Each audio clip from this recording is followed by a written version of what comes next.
알려드리겠습니다.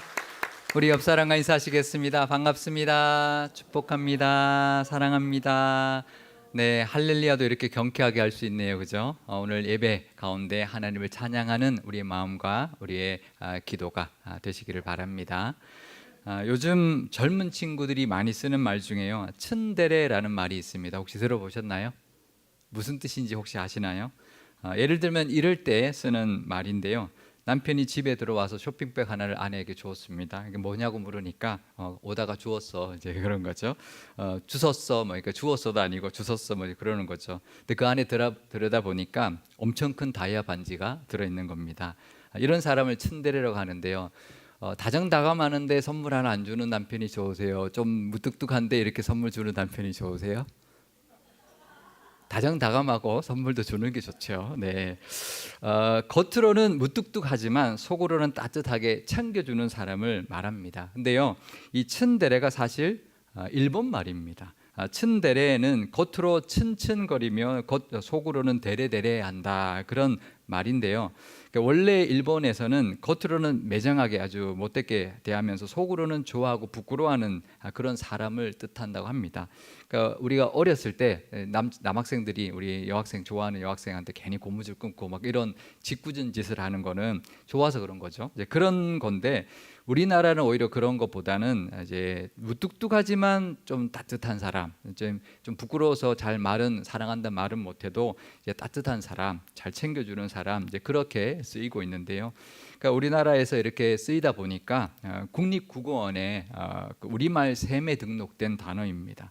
그러다 보니까 신조어인 줄 아는 거죠. 그래서 일본 사람들이 츤데레를 쓰면 어떻게 그 츤데레를 하냐고 이렇게 말할 정도라고 합니다. 그런데 성경에도 보면 이런 츤데레 같은 모습들이 있습니다. 요즘 우리가 요셉을 우리 함께 보고 있는데요. 요셉 중에 이런 츤데레 같은 모습이 있습니다. 좀 이해가 되지 않는 그런 모습이 있는데요.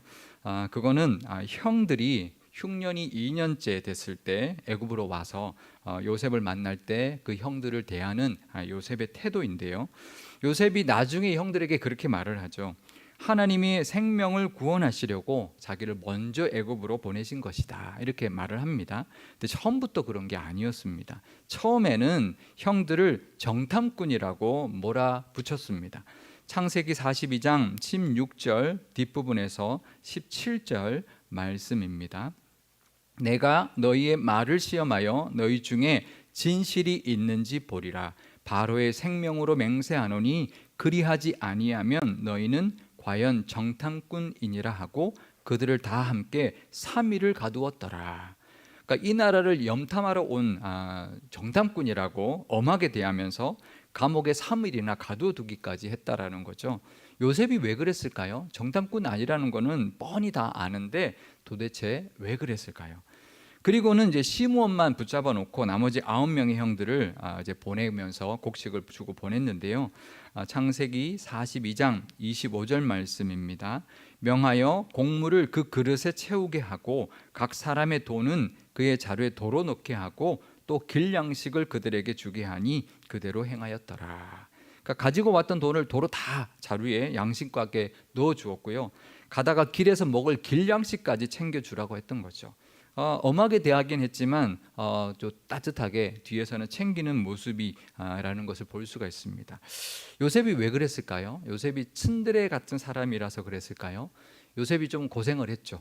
노예로 살았고 죄수로도 살았으니까 좀 험한 인생을 살다 보니까 무뚝뚝해져서 츤데레 같은 사람이 된 걸까요? 근데 나중에 베냐민을 데려왔을 때도 엄하게 대합니다. 근데 그때는 자기 집으로까지 초대해서 푸짐하게 식사 대접을 합니다. 창세기 43장 16절 말씀입니다.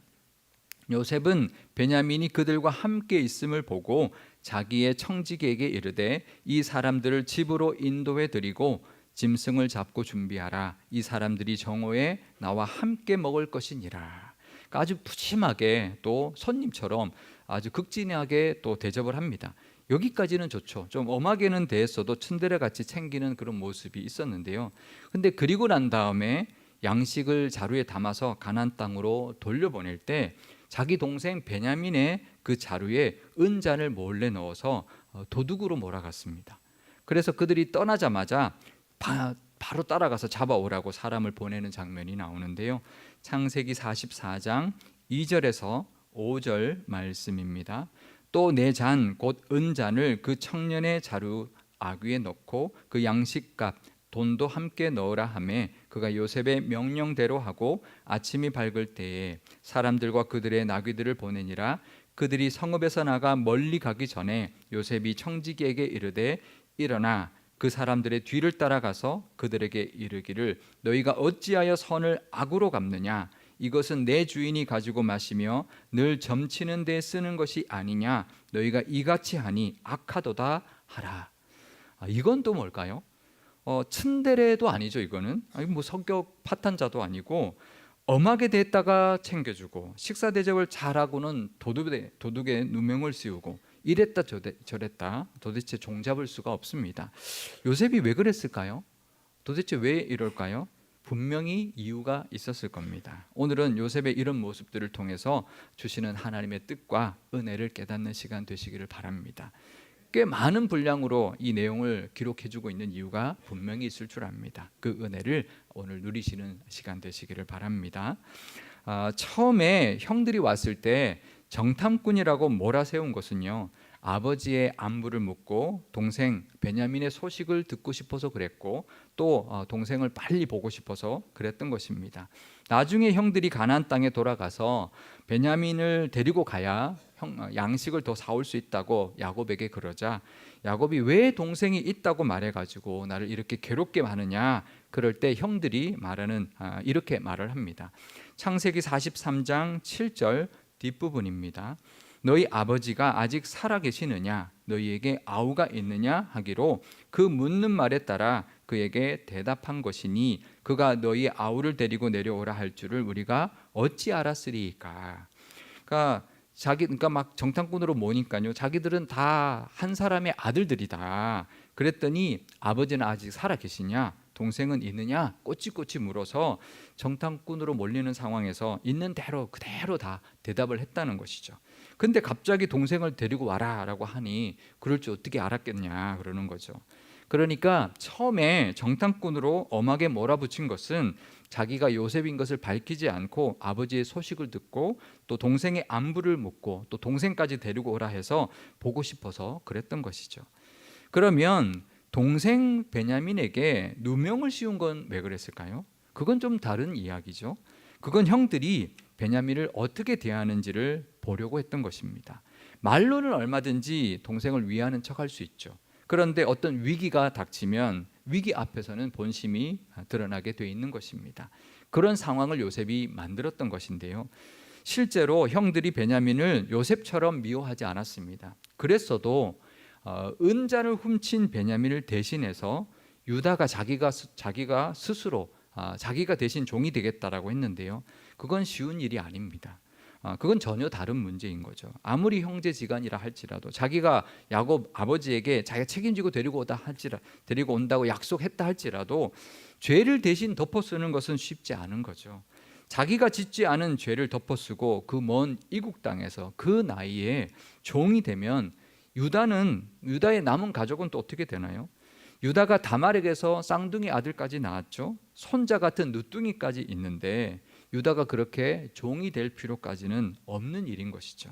근데 형들이 변한 것입니다. 요셉을 팔 때와는 완전히 달라진 모습을 보였던 것입니다. 창세기 44장 20절, 30절, 31절, 33절 말씀입니다. 우리가 내 주께 아뢰되 우리에게 아버지가 있으니 노인이요 그가 노년에 얻은 아들 청년이 있으니 그의 형은 죽고 그의 어머니가 남긴 것은 그뿐이므로 그의 아버지가 그를 사랑하나이다. 아버지의 생명과 아이의 생명이 서로 하나로 묶여 있거늘 이제 내가 주의 종 우리 아버지에게 돌아갈 때에 아이가 우리와 함께 가지 아니하면 아버지가 아이의 없음을 보고 죽으리니 이같이 되면 종들이 주의 종 우리 아버지가 흰머리로 슬퍼하며 수월로 내려가게 함이니이다. 이제 주의 종으로 그 아이를 대신하여 머물러 있어 내 주의 종이 되게 하시고 그 아이는 그의 형제들과 함께 올려보내소서. 이 유다의 말을 보면 달라져도 너무나 달라진 것을 볼 수가 있습니다. 그 첫 번째는요, 연로하신 아버지 야곱을 걱정하는 그 고통을 이해하고 염려하는 마음을 볼 수가 있습니다. 요셉을 잃었을 때 야곱의 그 모습을 봤기 때문이겠죠. 또 두 번째는 야곱의 편애를 이해하고 있는 것을 볼 수 있습니다. 야곱의 편애는 아직도 여전하다라는 것을 알 수가 있는데요. 유다가 말할 때 이렇게 말합니다. 야곱이 노년에 얻은 아들이 둘이 있는데 하나는 죽고 남은 건 베냐민 하나뿐입니다. 이렇게 말을 합니다. 마치 야곱에게 아들은 이 둘밖에 없고 나머지 자기들은 아들도 아닌 것처럼 그렇게 여기는 편애가 아직도 여전하다라는 것을 알 수 있는데, 유다가 말하는 걸 보면 그 모습을 다 이해하고 있는 거죠. 아버지를 원망하지도 않고 그대로 그 아버지를 인정하고 있는 것을 볼 수가 있습니다. 게다가 그렇게 편애받고 있는 베냐민을 미워하지도 않는 것을 볼 수가 있습니다. 요셉 자기 때와는 너무나 다른 모습이죠. 세 번째는요, 베냐민의 죄까지도 대신 짊어지겠다고 하는 모습까지 유다가 보여주었던 것입니다. 이게 바로 요셉이 보고 싶었던 모습이었을 겁니다. 형들이 과연 22년 전과 똑같은지, 또 베냐민에게는, 자기 동생 베냐민에게는 자기처럼 미워하고 있지는 않는지를 보고 싶었던 것이죠. 그리고 이유가 또 한 가지가 더 있는데요. 그건 바로 형들이 자기를 노예로 팔았던 그 잘못을 뉘우치고 회개하게 만들려고 그랬던 것입니다. 이 본문은 그 정탐꾼으로 몰아세울 때 형들이 서로 대화하는 장면인데요. 창세기 42장 21절에서 22절 말씀입니다. 그들이 서로 말하되 우리가 아우의 일로 말미암아 범죄하였도다. 그가 우리에게 애걸할 때에 그 마음의 괴로움을 보고도 듣지 아니하였으므로 이 괴로움이 우리에게 임하도다. 루벤이 그들에게 대답하여 이르되 내가 너희에게 그 아이에 대하여 죄를 짓지 말라고 하지 아니하였더냐. 그래도 너희가 듣지 아니하였느니라. 그러므로 그의 핏값을 치르게 되었도다. 그러니까 형들이 20여 년 동안 아마 잊고 살았을 겁니다. 속으로는 죄책감을 가지고 있었을는지 몰라도 입 밖으로는 내지 않고 그냥 살았을 겁니다. 그냥 죽었거니 그러면서 살았을 겁니다. 하지만 요셉이 형들을 그렇게 엄하게 몰아붙임으로 말미암아 그들의 그 잘못을 기억하게 했고요, 인정하게 만들었던 것이죠. 뉘우치고 회개할 기회를 요셉이 주었던 것입니다. 만약에 형들이 그전과 똑같은 모습이었다면 어땠을까요? 요셉을 판 일에 대해서 전혀 뉘우치는 모습이 없었다면 어땠을까요? 베냐민을 나몰라라 했다면 어땠을까요? 요셉의 태도는 똑같지 않았을 겁니다. 달랐을 겁니다. 무조건 형들을 다 받아주고 마치 아무 일도 없었던 것처럼 대하지는 않았을 겁니다. 그럴 거면 요셉이 이렇게 하지도 않았겠죠. 요셉이 그렇게 엄하게 몰아감으로써 그들의 변화를 확인했고요, 회개와 회복까지도 이끌었던 것입니다. 요셉의 이 모습은 예수님을 닮은 모습인데요, 요셉이 예수님을 닮은 것은 많은 생명을 구원한 것만 닮은 것이 아닙니다. 아주 세세한 것까지도 닮아 있는데요. 예를 들면 이런 것입니다. 예수님께서 잡히시기 전에 유월절 만찬을 하시다가 갑자기 일어나서 수건을 두르고 제자들의 발을 씻겼습니다. 뭐 다정하게 야 이제 마지막 밤이니까 내가 발을 씻겨주마, 내가 오늘은 너희들의 발을 내가 씻겨주마, 그러면서 한 게 아니었습니다. 아무 말도 없이 무뚝뚝하게 그냥 일어나셔서 제자들의 발을 씻겼는데요. 그러니까 제자들이 아무 말도 못하고 무슨 영문인지도 모르고 그냥 발을 내밀었는데, 베드로는 자기 발은 절대로 씻지 못하십니다 그렇게 말을 하니까 예수님 뭐라고 하냐면 그러면 너와 나는 이제 아무 상관없다 이렇게 단호하게 말씀하셨습니다. 그리고는 이처럼 너희도 서로 발을 씻어주라 그렇게 가르쳤는데요, 따뜻하게 한 게 아니라, 따뜻하게 가르치신 게 아니라 좀 무거운 분위기로 그렇게 가르쳐 주셨습니다. 또 그때 베드로가 다른 제자들은 다 예수님을 버려도 자기는 절대로 예수님을 버리지 않겠다고 말을 하죠. 자기 나름대로는 자기 딴하는 그래도 예수님을 자기는 사랑합니다, 자기는 절대로 떠나지 않겠습니다라고 고백하고 있는데, 예수님은 칭찬하지 않습니다. 뭐라고 했죠? 너 오늘 밤 다 굴기 전에 3번 나 부인할 거야, 이제 그렇게 말씀하셨죠. 그러고는 그래도 나 너 이해해 이러지도 않았습니다. 그냥 그 말만 하고 맙니다. 마치 책망하듯 너 그럴 거면서 무슨 장담이야 이렇게 말하는 것처럼 말씀하신 거죠. 실제로 베드로가 3번 예수님을 부인했을 때 예수님이 베드로를 향해 돌아보죠. 눈이 딱 마주쳤습니다. 베드로의 마음이 어땠을까요? 섬뜩했을 겁니다. 예수님이 십자가에서 죽으시고 제자들이 다 뿔뿔이 흩어지고는 베드로와 몇몇 제자들은 다시 갈릴리로 가서 물고기를 잡고 있었습니다. 그때 부활하신 예수님이 찾아가셨죠. 근데 예수님은 자신을 밝히지 않고 묻습니다. 물고기 많이 잡았느냐? 그렇게 물으니까 한 마리도 잡지 못했습니다. 그러죠. 그랬더니 배 오른편에 그물을 던져봐라 라고 했더니 그대로 했더니 물고기가 많이 잡혔습니다. 그때 요한이 예수님이다 그랬죠. 그래서 베드로가 반가워서 그냥 물로 뛰어들어서 헤엄쳐서 예수님께로 갔는데요. 그러면 상식적으로 예수님이 베드로를 어떻게 맞이해야 할까요? 엄청 반갑게 맞이해야 되지 않을까요? 나다 이제 알았냐? 그러면서 내가 아침 준비했으니까 아침 같이 먹자 시장하지. 그럴 만도 한데 예수님은 아무 말도 안 하십니다. 그냥 숯불에 앉아서 생선과 떡을 굽고 있었습니다. 마치 예수님 이거 다 어디서 나셨어요? 물으면 오다 주웠어 뭐 이렇게 말할 정도로 마치 츤데레 같이 무뚝뚝하게 아침을 준비하고 그들에게 아침을 주었는데요. 근데 성경은 그 제자 누구 한 사람도 말 한마디 하지 않고 아침을 다 먹었다고 말해주고 있습니다. 분위기 아주 묘하죠, 그죠? 이게 따뜻한 분위기가 전혀 아닌 거예요. 근데 예수님이 베드로에게 갑자기 너 나 사랑하냐? 이렇게 묻습니다. 그것도 3번씩이나. 예수님을 부인했던 베드로 앞에 와서 아무 말도 안 하고 아침을 챙겨주며 3번씩이나 나를 사랑하냐 묻습니다. 예수님이 왜 그러셨을까요? 왜 이렇게 다정하지도 않고 분위기가 묘하게 제자들이 아무 말도 못하는 상황으로 그렇게 제자들을 대하셨을까요? 제자들이 다 배신하고 도망갔기 때문에 섭섭해서 그랬을까요? 서먹서먹해서 그랬을까요? 아닙니다. 예수님이 사랑해서 그런 것입니다. 베드로가 미워서 그런 게 아닙니다. 섭섭해서 그런 게 아닙니다. 사랑해서 그런 것이죠. 베드로가 예수님의 그 사랑을 알았습니다. 너 나 사랑하냐? 제 사랑 예수님이 아시지 않습니까? 그렇게 고백합니다. 겉으로는 지금 차가워 보이지만 자기를 다듬고 변화시키시는 그 예수님의 사랑을 알았던 것이죠. 그래서 베드로가 예수님이 주셨던 그 명령대로 목양의 사명 잘 감당하고 순교까지 하는 사람이 되었던 것입니다. 베드로만 그랬나요? 다른 제자들도 마찬가지였죠. 다 도망갔지만 예수님은 그 제자들을 향해 사랑하신 것이었습니다. 우리가 생각하는 사랑과는 좀 다르죠. 우리가 사랑을 이야기할 때 사랑에는 여러 가지가 있습니다. 사랑을 어떻게 나누느냐에 따라 좀 다르긴 하겠지만 그 첫 번째로는요, 자기 식대로 사랑하는 이기적인 사랑이 있습니다. 자기는 사랑한다고 하는데 받는 사람은 전혀 그걸 사랑으로 느끼지 못하는 이기적인 사랑이 있습니다. 두 번째 사랑은요, 마냥 잘해주기만 하는 사랑이죠. 상대가 너무 좋아서 그냥 오냐오냐만 하는 사랑이죠. 이건 야곱의 사랑입니다. 야곱의 이 사랑처럼 철없는 요셉을 만드는 그런 미숙한 사랑이 있습니다. 세 번째 사랑은요, 상대를 성장시키고 변화시키는 사랑이 있습니다. 요셉을 향한 하나님의 사랑이 바로 이 세 번째 사랑이었습니다.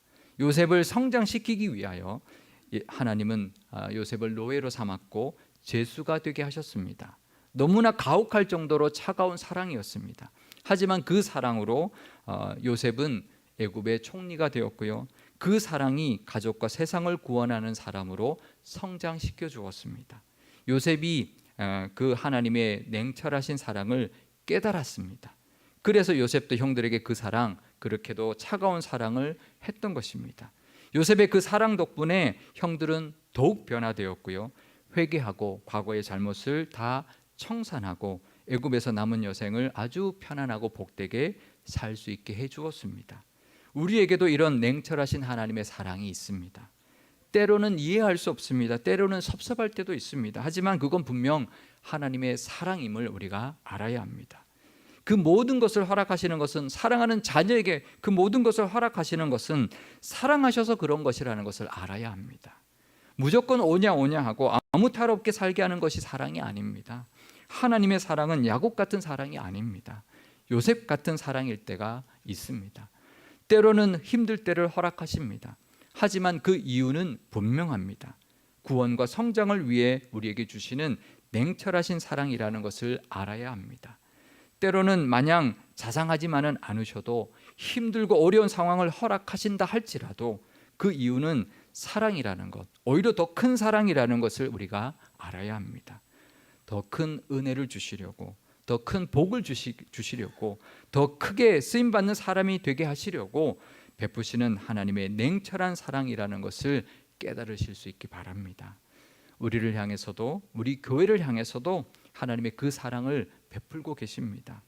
하나님의 이 냉철하신 사랑까지 붙들고 그 사랑의 은혜를 누리시는 저와 여러분 되시기를 주님의 이름으로 축원드립니다. 기도하시겠습니다. 크고 놀라운 사랑 늘 베풀어 주시는 하나님 아버지, 우리도 때로는 이해할 수 없는 상황을 만나게 됩니다.